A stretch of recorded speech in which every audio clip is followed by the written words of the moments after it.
పేరు కోరెడ్ల విజయ్ గౌడి. నేను Uttarandhra teacher MLC నియోజకవర్గం నుండి ప్రోగ్రెసివ్ డెమోక్రటిక్ ఫ్రంట్ అభ్యర్థినిగా పోటీ చేస్తున్నాను. ఫిబ్రవరి 27వ తేదీన మరి ఈ ఎమ్మెల్సీ ఎన్నికలు జరగబోతున్నాయి. ప్రోగ్రెసివ్ డెమోక్రటిక్ ఫ్రంట్గా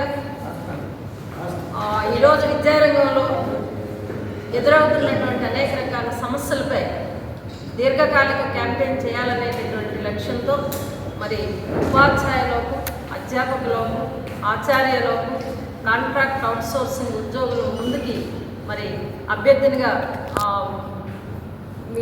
నా యొక్క గెలుపు కోసం మీరందరూ సహకరించాలని చెప్పి కోరుతూ రావడం అనేటటువంటిది జరిగింది.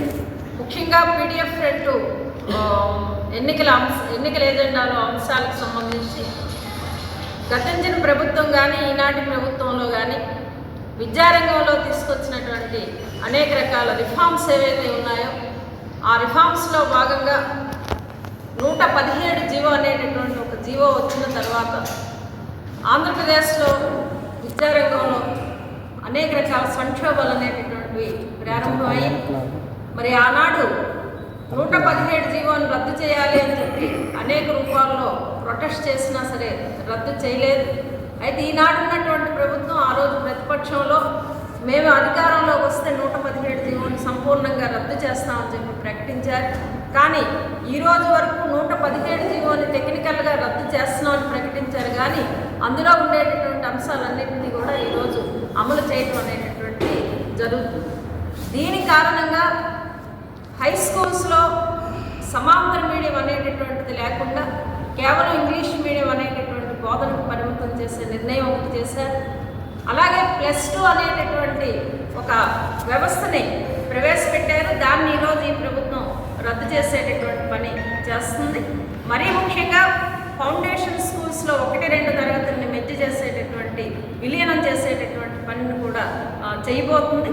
ఈ 3 ప్రత్యామ్నాయ విధానాలతో విద్యారంగంలో అమలు చేస్తే జరిగేటటువంటి నష్టం ఏమంటే దాదాపు హై స్కూల్స్లో ఉండేటటువంటి పిల్లల సంఖ్య తగ్గిపోయే ప్రమాదం ఉంది. అలాగే టీచర్ల సంఖ్య కూడా మిగులుగా తెచ్చేటటువంటి ప్రమాదం ఉంది. అలాగే సమాంతర మీడియం లేకపోవటం వలన విద్యార్థి తెలుగు మీడియంలో చదువుకోవాలనుకున్నా సరే చదువుకోలేనటువంటి పరిస్థితి ఈరోజు దాపురించింది. రాజ్యాంగబద్ధంగా విద్యార్థికి ఇచ్చేటటువంటి ఆ రకమైన సౌకర్యం కూడా లేనటువంటి పరిస్థితి ఉంది. ఆంధ్రప్రదేశ్లో ఉండేటటువంటి విద్యా హక్కు చట్టాన్ని కూడా నిర్వీర్యం చేసే ఈ నిర్ణయాన్ని ప్రోగ్రెసివ్ డెమోక్రటిక్ ఫ్రంట్గా మేము వ్యతిరేకిస్తూ వీటి రద్దు కోసం, భవిష్యత్తులో విద్యారంగ పరిరక్షణ కోసం, హై స్కూల్ ఎడ్యుకేషన్ పరిరక్షించే దానికోసం మేము ఒక దీర్ఘకాలిక ప్రణాళికతో ముందుకెళ్ళి మరి విద్యారంగాన్ని పరిరక్షించుకుంటాం అనేది మా లక్ష్యంగా మీ దృష్టికి నేను తీసుకొస్తున్నాను. ఇది 1వ అంశం. 2వ అంశం ఏంటంటే ఈరోజు విద్యారంగంలో దరిదాపు ఒక 10 మేనేజ్మెంట్లు ఉన్నాయి. ఒకటి కేజీ, అలాగే model schools, ITDA schools, society schools, అలాగే ఇంటర్మీడియట్ విద్య, హయ్యర్ ఎడ్యుకేషను. ఈ రకంగా చూసుకునేటప్పుడు 10 మేనేజ్మెంట్లో ఉండేటటువంటి ఉపాధ్యాయులు, అధ్యాపకులు, ఆచార్యులు, కాంట్రాక్ట్ అవుట్సోర్సింగ్ ఉద్యోగులు వీళ్ళందరూ ఎదుర్కొన్నటువంటి సమస్యల మీద మా దీర్ఘకాలిక క్యాంపెయిన్ చేసి సమస్యల పరిష్కారం కోసం పీడిఎఫ్ ఫ్రంట్గా కృషి చేస్తామని చెప్పి మీ ద్వారా మొత్తం అధ్యాపక ఉపాధ్యాయ లోకానికి కూడా తెలియజేస్తున్నాం.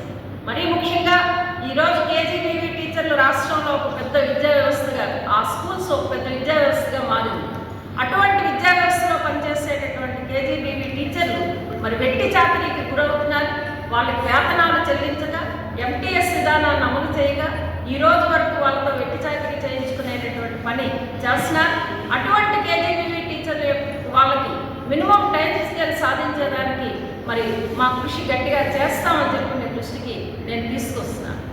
ఈరోజు జూనియర్ కాలేజీల్లో, డిగ్రీ కాలేజీల్లో పనిచేస్తున్నటువంటి, యూనివర్సిటీలో కూడా పనిచేసేటటువంటి కాంట్రాక్ట్ లెక్చరర్లు, అలాగే ఆచార్యులు వీళ్ళందరికీ 114 జీవో అంటే క్రమబద్ధీకరణ అనేటటువంటి ఒక జీవోని అమలు చేయాలనేటటువంటి దాన్ని ఒత్తిడి చేసి, ప్రభుత్వంపై ఒత్తిడి చేసి సాధించేదానికి కూడా కృషి చేస్తామని చెప్పి మీ దృష్టికి తీసుకొస్తున్నాను. మరీ ముఖ్యంగా ఈరోజు NEP 2020 అనేటటువంటి చట్టాన్ని తీసుకొచ్చి ఆ చట్టం ద్వారా విద్యారంగాన్ని పూర్తిగా నాశనం చేసేటటువంటి విధానాలను అమలు చేస్తున్నటువంటి అటు సెంట్రల్ గవర్నమెంట్ విధానాలు కానీ ఇటు రాష్ట్ర ప్రభుత్వ విధానాలను కానీ ఖచ్చితంగా మేము రద్దు చేయించేదానికోసం ఒక పెద్ద ప్రొటెక్షన్ కూడా చేసి ఆంధ్రప్రదేశ్లో ఉండే విద్యారంగాన్ని రక్షించుకునేదానికి ప్రయత్నం చేస్తామని చెప్పి మీ దృష్టికి నేను తీసుకొస్తున్నాను. మరి మోడల్ స్కూల్స్ చాలా ప్రతిష్టాత్మకంగా ప్రవేశపెట్టారు ఆంధ్రప్రదేశ్లో. అటువంటి మోడల్ స్కూల్స్ని కూడా ఈరోజు సొసైటీలో తేవడం అనేటటువంటి అన్యాయం కనుక సొసైటీ అనేటటువంటి పదాన్ని తొలగించి వాళ్ళకి ఎడ్యుకేషన్ సర్వీస్ రూల్స్ని అమలు చేయాలనేటటువంటి ఎజెండాతో ముందుకెళ్తున్నాం అని చెప్పి మరి మీ దృష్టికి తీసుకొస్తున్నాను.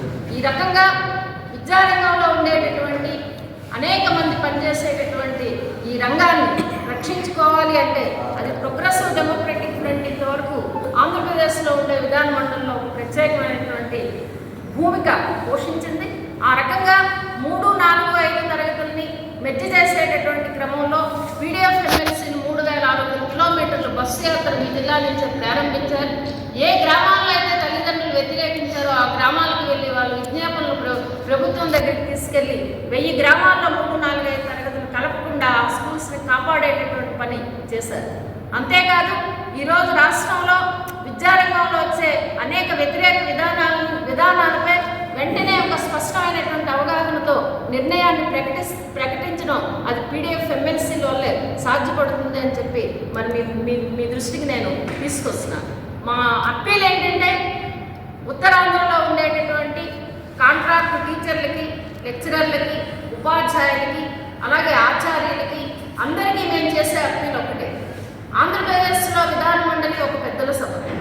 అటువంటి పెద్దల సభ కోసం టీచర్ ఎమ్మెల్సీలుగా కేటాయించేటటువంటి సీట్లలో రాజకీయ జోక్యం లేకుండా మరి పెద్దల సభ యొక్క ఔన్నత్యాన్ని కాపాడాలి అంటే